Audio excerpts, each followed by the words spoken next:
when marching in the parade was an act of tremendous personal courage. It was an act that said, I'm standing up for others in this community and I don't care what happens to me.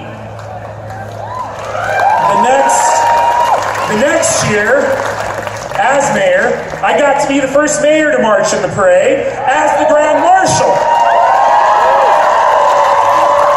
And I got in that convertible, and there were thousands of people. I say it's just because I was the Grand Marshal, mostly because it was a sunny day.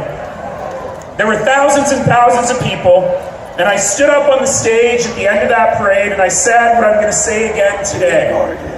The great promise of our community, the promise that we fight for every single day, is that we have built a place where it doesn't matter what you look like or where you come from. It doesn't matter how you worship or whom you love. Every single person in every single corner of this community deserves a life of dignity. Every single person in every single corner of this community deserves the chance right here, right now, to live a great Canadian life.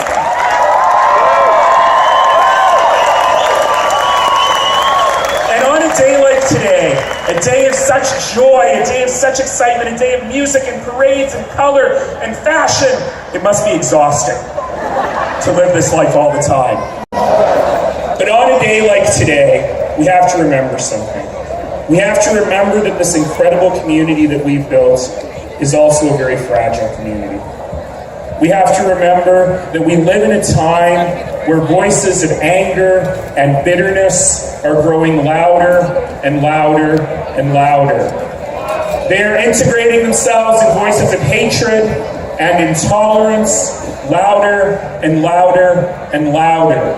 Racism, religious bigotry, anti-Semitism, Islamophobia, homophobia, transphobia, louder and louder and louder. So what do we do? What is the cure? What is the antidote for that? Folks, this right here, this is the cure. This is the antidote. The power is love, and the power is using our everyday hands and our everyday voices every single day to stand up for the rights of every other one of us in this place, right here, right now, every day.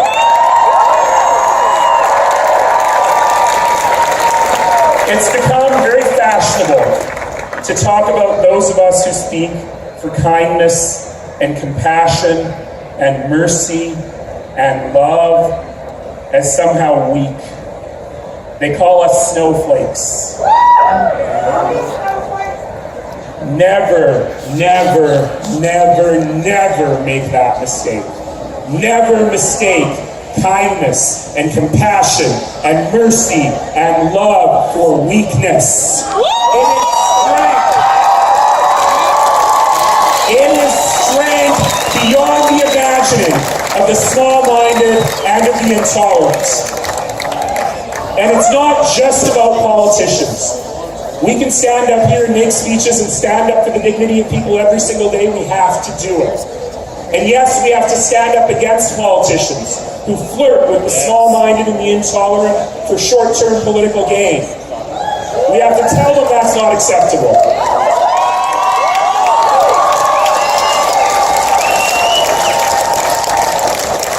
We have to vote for politicians who stand up for dignity of every single human being.